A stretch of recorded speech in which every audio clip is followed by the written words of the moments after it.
ഇനിയോ നിങ്ങൾക്ക് കേൾക്കണോ? വേറൊരു മൂപ്പര് പറയുന്നു, ഇതൊക്കെ വളരെ ഗൗരവമുള്ള വിഷയമാണ്, പടച്ചോനെ പേടിക്കണോ? ഇപ്പോൾ ഒരു ലോകമുണ്ട് എന്ന് നിങ്ങൾ മനസ്സിലാക്കണം. അവിടെയാണ് നമ്മളെ പ്രശ്നം. ഈ കോഴിക്കോട്ടെ പ്ലാറ്റ്ഫോമിൽ വെച്ച് ചേകനൂരിനെ കണ്ടപ്പോ അസമൂര്യര് ചോദിച്ചു അത്രേ, അല്ല ചേകനൂര്, നിങ്ങൾ വാക്കിയാത്ത് പഠിച്ച ആളല്ലേ, നമ്മൾ നേരത്തെ പലവട്ടം കണ്ട ആളല്ലേ, ഇപ്പോൾ വാദപ്രതിവാദമല്ല, ഞാൻ സ്വകാര്യമായിട്ട് നിങ്ങളോടൊന്ന് ചോദിക്കട്ടെ, 5 വക്കത്ത് നിസ്കാരം എന്ന് പറഞ്ഞത് 3 വക്കത്താക്കിയ പടച്ചോനെ പേടിക്കണ്ടേ? അള്ളാന്റെ കോടതി ഇല്ലേ? നിങ്ങൾക്ക് അള്ളാന്റെ കോടതിയെ പേടിയില്ലേ? അപ്പൊ മെല്ലെ ചെവി ഇങ്ങനെ പിടിച്ചിട്ട് അസമൂല്യരോട് ചേകനൂര് പറഞ്ഞു അത്രേ, അസമൂല്യരെ അള്ളാന്നൊരു ചിന്തപ്പന്റെ മനസ്സില്ല. അതാണ് ശരി, അവിടെയാണ് വിഷയം, അവിടെയാണ് വിഷയം. അതാ വിഷയം. അള്ളാന്റെ ഹബീബിനെ പറ്റി കളവ് പറഞ്ഞാൽ ഇത് വളരെ ഗൗരവല്ലേ? പറയാ, വിളിച്ചപ്പോ പറയാ, അത് ഞങ്ങൾക്ക് ബോധ്യപ്പെട്ടിട്ടുണ്ട്, നിങ്ങൾക്ക് ബോധ്യപ്പെടേണ്ട ആവശ്യമില്ല. അതെന്താ അർത്ഥം? എന്ത് വാക്കാണ്? തനി വ്യാജമാണെന്ന് ബോധ്യപ്പെട്ട, മനസ്സിലായില്ലേ? അപ്പറഞ്ഞ് തനി വ്യാജാന്ന് ഞാൻ ആദ്യം ബോധ്യപ്പെടുത്തിയിട്ടുണ്ടല്ലോ. നിങ്ങൾ വന്നോ കണ്ടോ ചെലവ് ഞങ്ങൾ ഇറാന്നല്ലേ പറഞ്ഞേ? എന്നിട്ട് തനി വ്യാജാന്നല്ലേ ഇപ്പൊ പറയുന്നത്? പറഞ്ഞു. ഇനി ഒന്നും കൂടി ചോദിക്കട്ടെ, നിങ്ങൾക്ക് ബോധ്യപ്പെടെങ്ങനെ? ഉറങ്ങുന്നവനെ പോയി വിളിച്ചുണർത്താം. ഉറങ്ങും പോലെ കിടക്കുന്നവനെ എങ്ങനെ ഉണർത്താൻ കഴിയും? ഉറങ്ങുന്നവനെയല്ലേ ഉണർത്താൻ കഴിയൂ? ഉറക്കം നടിക്കുന്നവനെ ഉണർത്താൻ കഴിയോ? നിങ്ങൾ അവിടെ വായിച്ച സനത് വായിക്കാൻ അറിയില്ല, അർത്ഥം പറയാൻ അറിയില്ല, പോകട്ടെ ഒരു കിതാബ് കിട്ടിയപ്പോ ഇതാരാ എഴുതിയെന്ന് നോക്കാൻ അറിയില്ല. നിങ്ങൾക്ക് ഞങ്ങൾ എങ്ങനെ ബോധ്യപ്പെടുത്തും? ബോധ്യപ്പെടുത്താൻ എന്തെങ്കിലും തിരിയണ്ടേ? ഇനിയോ? ഇനി അടുത്തത് EK ഉസ്താദിന്റെ പേരിൽ ഈ മൗലവി ഒരു സംഗതി പറയുന്നത്. ഈ മൗലവില്ല, നേരെ മുമ്പ് കേട്ടോ. അത് എത്രത്തോളം ശരിയാണ് എന്നത് വളരെ ആലോചിക്കേണ്ട ഒരു സംഗതിയാണ്. പക്ഷേ ഞാൻ അതിനെ സംബന്ധിച്ച് ഒന്നുകൂടി പഠിച്ചപ്പോ എനിക്കതിനെ സംബന്ധിച്ച് ഒരു കാര്യം മനസ്സിലായിട്ടുണ്ട്. എന്താ വിഷയം എന്നറിയോ? കൊരൂർ ഷെയ്ഖ് എന്നൊരു കൂട്ടറുണ്ടായി. പണ്ട് ഞാൻ ഇവിടെ സിറാജിലോ തുടങ്ങിയ ഉടനെ എന്നെ ചോദ്യം ചെയ്യാൻ പറ്റില്ല, ഓർമ്മ ഉണ്ടാവും. കൊരൂർ ഷെയ്ഖ്, ഈ കൊരൂർ ഷെയ്ഖിന്റെ ആൾക്കാർ, കൊരൂർ തന്നെ കൊടുവള്ളിയാണ്, കൊരൂർ ഷെയ്ഖിന്റെ ആൾക്കാർ വലിയ പിഴച്ച പ്രസ്ഥാനം.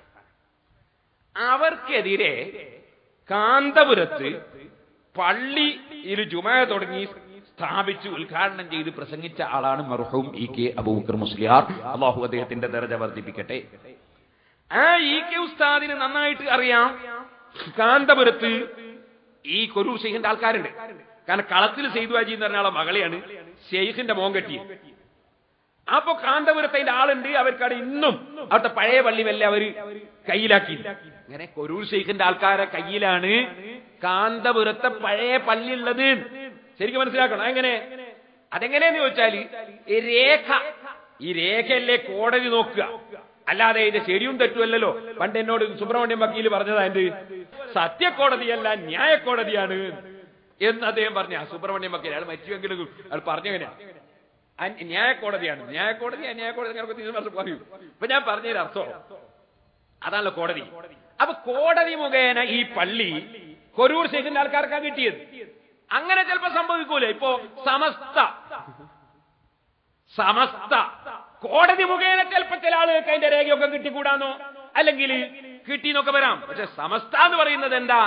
അതൊരാശയമാണ്, ഒരാദർശമാണ്, അതിനുവേണ്ടിയുള്ള കൂട്ടായ്മയാണ്. അതെവിടെയുള്ളതെന്ന് മനുഷ്യന്മാർക്കൊക്കെ മനസ്സിലാകുന്നുണ്ടല്ലോ. ഇരിക്കട്ടെ സുഹൃത്തുക്കൾ. അപ്പൊ കോടതിയിൽ നിന്ന് കിട്ടിയത് കൊണ്ട് കൊരൂർ ഷെയ്ഖിന്റെ ആൾക്കാർ ശരിയായ ആളൊന്നും ആവൂല, അത് വേറെ വിഷയം. അപ്പൊ പഴയ പള്ളി കൊരൂർ ഷെയ്ഖിന്റെ ആൾക്കാർ കയ്യിലാക്കി. അങ്ങനെ കയ്യിലാക്കിയപ്പോ അവിടെ ഒരു പുതിയ ജുമയും ഒരു പള്ളിയൊക്കെ തുടങ്ങണ്ടേ? അതിന് EK ഉസ്താദ് പോയി ജുമാ തുടങ്ങി. അങ്ങനെ കൊരൂർ ഷെയ്ഖിന്റെ ആൾക്കാരെ സെറുള്ളത് കൊണ്ട് അതിനെ ശരിക്കും നെഞ്ഞൂക്കൂടെ നേരിട്ട പണ്ഡിതനാണ് EK മുസ്ലിയാർ. ഈ EK മുസ്ലിയാർക്ക് അറിയാം അവിടെ കാന്തപുരത്ത് കൊരൂർ ഷെയ്ഖിന്റെ പല ആൾക്കാരുണ്ട്. അപ്പൊ മൂപ്പരെന്ത് ചെയ്തു? ഏതോ ഒരു സ്ഥലത്ത് പറഞ്ഞ് കാന്തപുരത്തും ഇനി ഒരു ബാബച്ചി വരുന്നു. ഇത് ഇവരെന്ത് ചെയ്യുന്നറിയോ? ലമീർ കാന്തപുരസ്ഥാനിലേക്ക് മടക്കി. ഇവർക്ക് അങ്ങനെയാണല്ലോ, എന്ത് മടക്ക് ലമീർ ഉണ്ടെങ്കിലും അങ്ങോട്ടല്ലേ മടക്കുക. അതൊന്ന് കേട്ടോളൂ.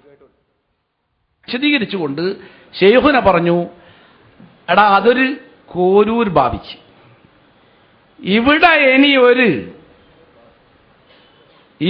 ഇനിയൊരു കാന്തപുരം ബാബിച്ചി വരും എന്ന്.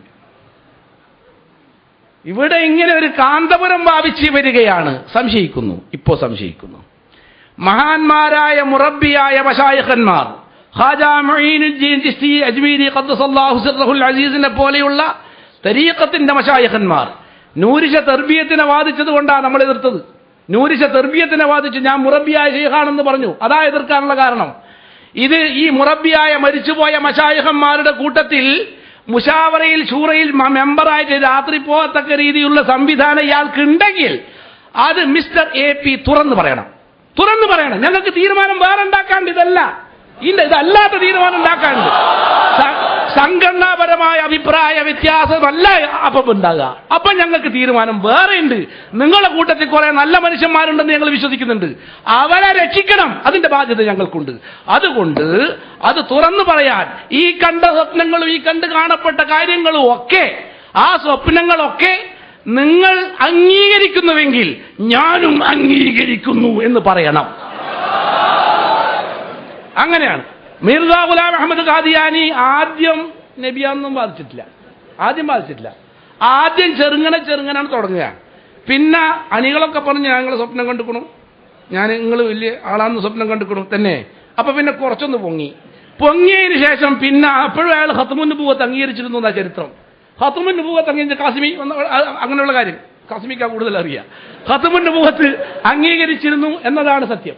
പിന്നീട് എല്ലാരും കൂടി പറഞ്ഞു അല്ല നിങ്ങൾ അത് തന്നെയാണ്.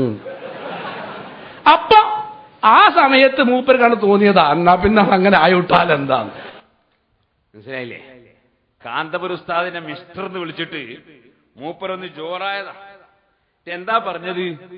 EK ഉസ്താദിന്റെ പേരിൽ പച്ചക്കള്ളം, അല്ലെങ്കിൽ EK ഉസ്താദ് അന്ന് കാന്തപുരത്തുള്ള കൊറൂ ശൈഖിന്റെ ആൾക്കാരെ പറ്റി പറഞ്ഞു. അല്ലാതെ EK ഉസ്താദിന്റെ കീഴിൽ ജോയിന്റ് സെക്രട്ടറി ആയി സമസ്തയിൽ എത്രയോ കാലം പ്രവർത്തിച്ച EK ഉസ്താദ് കോഴിക്കോട് റെയിൽവേ സ്റ്റേഷനിൽ പോയിട്ട് സ്വീകരിച്ചു കൊണ്ടുവന്ന അങ്ങനത്തെ ഒരു ഭാഗ്യം കിട്ടിയ പണ്ഡിതനുണ്ടെങ്കിൽ അത് കാന്തപുര ഉസ്താദ് മാത്രമേ ഉള്ളൂ. നിഷേധിക്കാൻ കഴിയോ? നിങ്ങൾ EK ഉസ്താദ് വലിയ മഹാനായ വലിയാണ്, മുറബിയാണ് എന്ന് നിങ്ങൾ പറയുന്നുണ്ടല്ലോ. അപ്പൊ ആ EK ഉസ്താദ് പിൽക്കാലത്ത് വരുന്ന മുൻകൂട്ടി അറിഞ്ഞു എന്നല്ലേ നിങ്ങളിപ്പോ പറഞ്ഞ്? പിന്നീട് ഒരു കാന്തപുരം അപ്പോ പിൽക്കാലത്തിൽ അറിയുന്ന മേലാൽ വരുന്ന വിഷയം പറഞ്ഞു അവർ. അങ്ങനത്തെ മഖാമിലുള്ള EK ഉസ്താദ് കാന്തപുര ഉസ്താദിനെ റെയിൽവേ സ്റ്റേഷനിൽ പോയി സ്വീകരിച്ചു കൊണ്ടുവന്നില്ലേ? കൊണ്ടുവന്ന് എല്ലാവരും കണ്ടല്ലേ? അപ്പോ മേലാൽ വരുന്ന വിഷയം പറഞ്ഞോവർ എന്ന മഖാമിലാണെന്ന് നിങ്ങൾ പറയുന്ന EK ഉസ്താദ് കാന്തപുരം ഉസ്താദിനെ സംബന്ധിച്ച് ഇങ്ങനെ പറയുന്നു ഞാൻ വിശ്വസിക്കുന്നില്ല. കാരണം നിങ്ങളെ കഥ നമ്മൾ ഇതുവരെ കണ്ടതല്ലേ. വിശ്വസിക്കാൻ പറ്റാത്തവനെ വിശ്വസിക്കാൻ പറ്റും. ഇങ്ങനെ ഞാൻ പറയാണ് സുഹൃത്തുക്കളെ,